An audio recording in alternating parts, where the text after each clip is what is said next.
Kababayan, magandang araw, magandang buhay, magandang tanghali, magandang gabi dyan sa iba't ibang kung saan man tayo ngayon mga kababayan. So dito kami ngayon sa bahay ng sisters. Ayan, kasi pinuntahan namin ngayon si Chabilita. Yung kanyang pamilya ay kunting problema mga kababayan, kaya panoorin nyo sa vlog ni Sir Paul kung anong mga nangyari.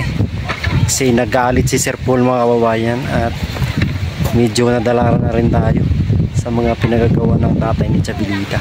So gayon pa man ay parang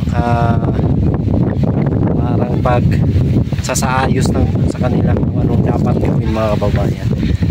Kasi dapat nilang pinapahalagahan yung kanilang bahay talaga. So buong kwento ay panoorin nyo sa vlog ni Sir Paul. At grabe mga kababayan, lakas ng hangin dito. Yung bahay sa likod ko, ang ganda. Ayan, picture nga tayo. 1, 2.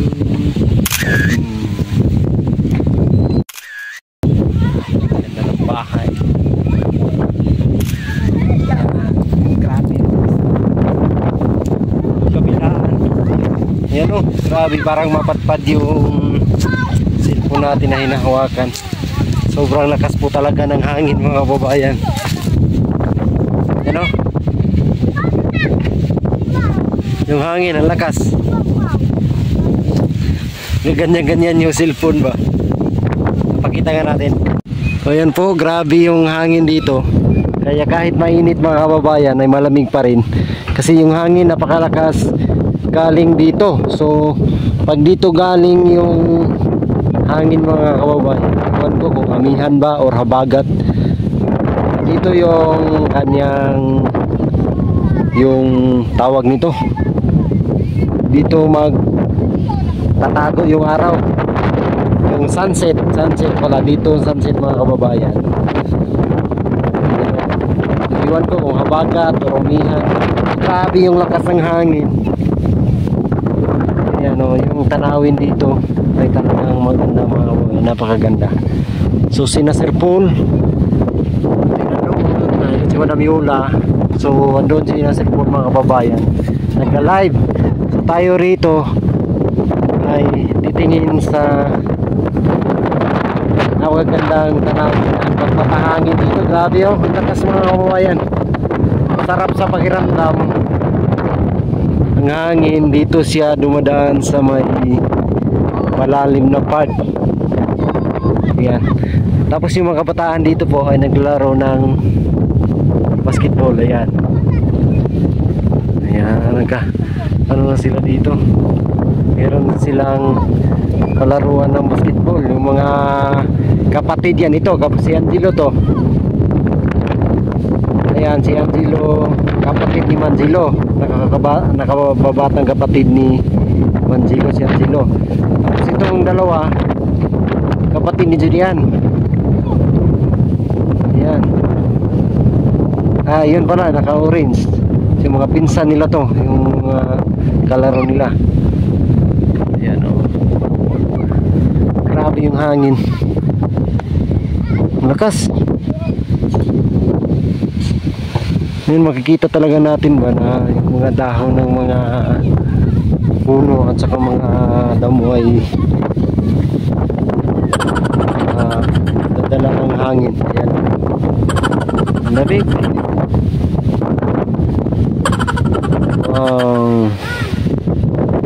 Sarap ng hangin dito mga kababayan. Kaya yung mga naglalaro hindi sila pinapawisan kasi malamig yung hangin. Yan. Hala, pasa tira mo. Wala, paso, buringgoy paso. Tumira si Buringgoy. Wala. Rebound by Buknoy. Buknoy to Buringgoy. Wow! 1 point. Ang galing. Ito, kapatid ko ni Julian. Hold. Hold me, baby. Angelo, pass to Baringgoy. Baringgoy, tumira. Wala.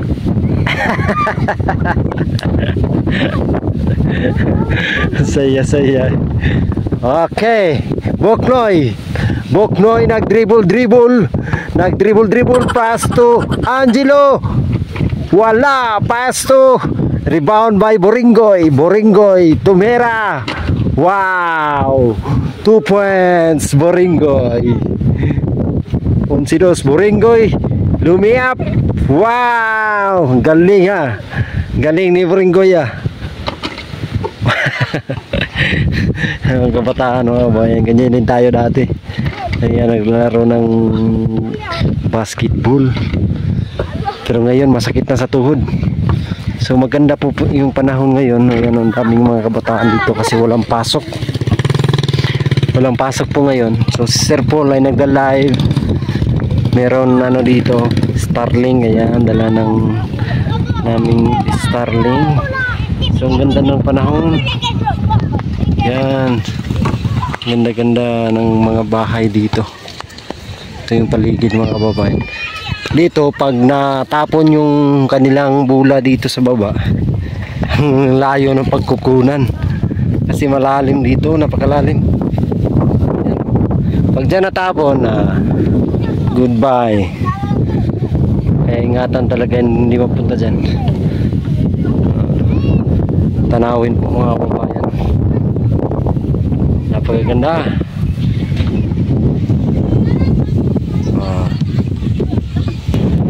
So kung mainit ngayon mga kababayan, nagbibilad ng mais yung tatay ni Julian. Ayan o. Tatay ni Julian. Saka nanay ni Julian. Bilad ng mais. Nakapit na mga kakol. Yung mais mga kababayan. Mainit ang panahon kaya kasi dati nung mga karang araw kasi is lagi lang umulan. Sige na ulan dire, kuno. Wala pa ni ulan. Kunyagi adlaw wala ni ulan dire. Ulan oh, nakarang araw kasi ulan. 3 days. Yan. Harvest humay. Aplan na harvest napon mo humay. Oh, dito ra sa alon ng harvest. Dito sa mo wala. Sa alon may aplan sila doon. Aplan, meron silang mga tanim na palay kasi sa bundok ng tinatawag na upland rice. Itong mais, ayan. Yan yung konsumo namin dati. Sige-sige. Itong sige-sige mais. Sige-sige ragtanong mais. Kaya tawag sige-sige. Pwede kasi ito mais-sprayan mga babayan na hindi siya masira. Yung mga damo lang yung mamamatay, pero yung mais ay pwede siyang tutubo pa rin, kaya tawag na sige-sige. Ito na yung mga kadalasan ni tinatanim kasi yung iba na hindi sige-sige, ano yun, matrabaho kasi kailangan mong tabasan yung ilalim o tanggalin din yung mga damo. Ito, bili ka lang ng herbicide, tutubo pa rin. Abog. Meron silang pangkonsumo, so hindi na sila bibili ng bigas pag ganyan mga kababayan. Pag meron silang mais. Dito sa kananay ni Julian, yung bahay niya mga kababayan. Yan yung pinaka last na ginawa na kasama tayo, yung bahay ni Julian. At yan din yung kaisa-isang bahay na pinuntahan o nagpunta si Tita Bibilag sa ribbon cutting. Wow. Bahay na yan po mga kababayan, bahay ni Julian. Yan yung pinuntahan ni Tita. pumunta kasi timing kasi yun mga kababayan na umuwi si tita dito sa Pilipinas. So nagkataon na bumisita din si tita dito sa Davao, kaya napuntahan nyo to ng ribbon cutting. So yun din yung first time ko nakita si tita. Grabe ang bait. Ang bait po ni tita Baby Love mga kababayan. Sobrang bait po ni tita. Friendly, ayan, friendly. Tapos hindi ka talaga maiilang sa kanya. Sa kay tita mo mga kababayan, hindi ka maiilang. Kahit gaano nakataas o yung agwat nyo sa buhay, pero hindi ka talaga maiilang kay tita. Grabe, sobrang bait. Ito yung bahay na napuntahan ni tita, o napuntahan niya nung ribbon cutting. So, sabay na rin binisita niya to kasi mga sponsor niya to mga kababayan. Sa tita sa mga sponsor sa mga bahay. Kita na yung budget para dito sa mga bahay. Ayan, ang ganda pa rin mga kababayan. Itong village phase 1 ng Pugong Biyahero. Dito sa hindi pa nakakaalam, dito ito sa Pamantawan, Sitio Pamantawan, Barangay Malabog, Pakibato. Gusto pumunta dito, magtanong lang po kayo kasi yung daanan talaga doon, makikita nyo naman doon yung bahay ni Maylin. Tanong kayo doon kung saan makikita itong pinagawa ni Pugong Biyahero. So meron siyang daanan dito, maglalakad. Ayan, or motorsiklo, pwede mapasok yung motor dito. Ituturo nila sa inyo dito na lugar, pwede nyo puntahan mga kababayan. Malapit lang naman, mga kung lalakarin ay nasa mga 5 minutes lang makarating na kayo dito sa Pugong Biyahero Village. Ang gandang lugar dito mga kababayan. Ang tanawin maganda.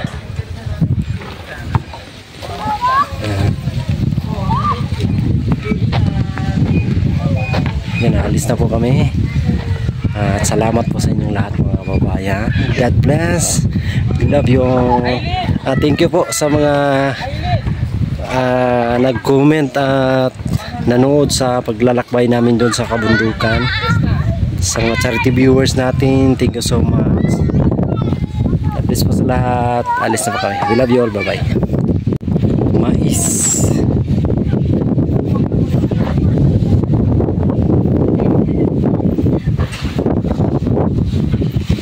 Pila ka adlaw mo gagol? Mabilis lang pala. Mabilis lang pala matayo mga kababayan. 1.5 day. Pwede na ipagaling. Isa't kalahating araw ang bilad. Pwede na panggiling. Pwede na bigas. Mangod na yung durian. Mangod. Ay, pamangkin. Pamangkin. Kamukha din kasi sila. Mamora sila gabog naong ba.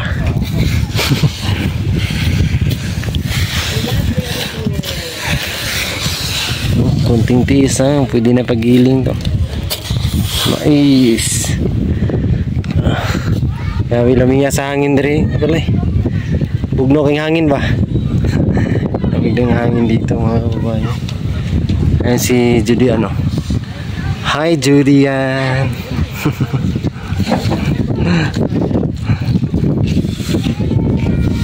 Ganda ng mga tanawin dito. Nanay ni Hi Nay.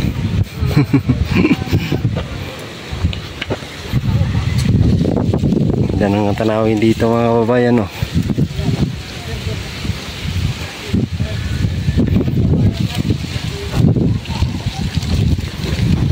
Sarap sa pakiramdam. Si Bay Rudy. Bay Rudy bay. Ang gandang araw. Na ano na naorot nagsugnod. Wala gi langsat na po. Sa hangin no. Basta-basta. Nice, pwede man dyan po na. Pwede man nataplapan po kawayan. Oo, kawayan. Kawayan ng manan. Tangan lang. Kaning mga bataban gud. Kuan, kasagaran na. Lagi mga bata ba no? Hindi sa kawayan. Kawayan. Kung may desir ba kung Bumbungan. pwede tabla. Pwede. Kawayan lang, kawayan. Kawayan. Si Ilio tuwa.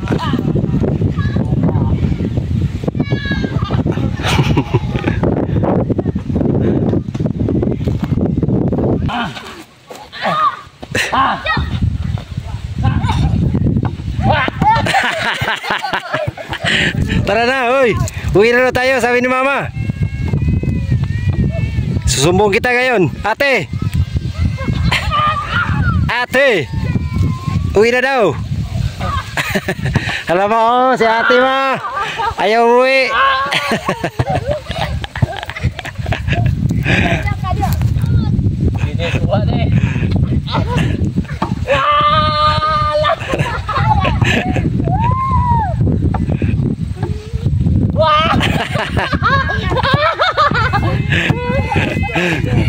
Out.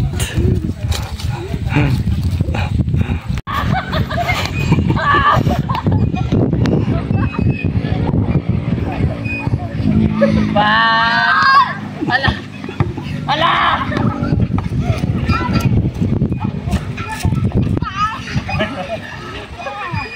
Dan! Galing mo day.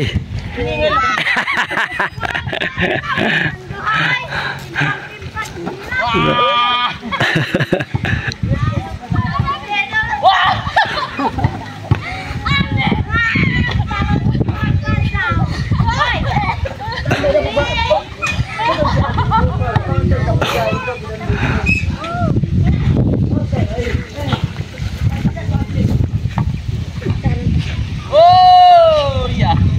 Grabe yun. Oh, grabe.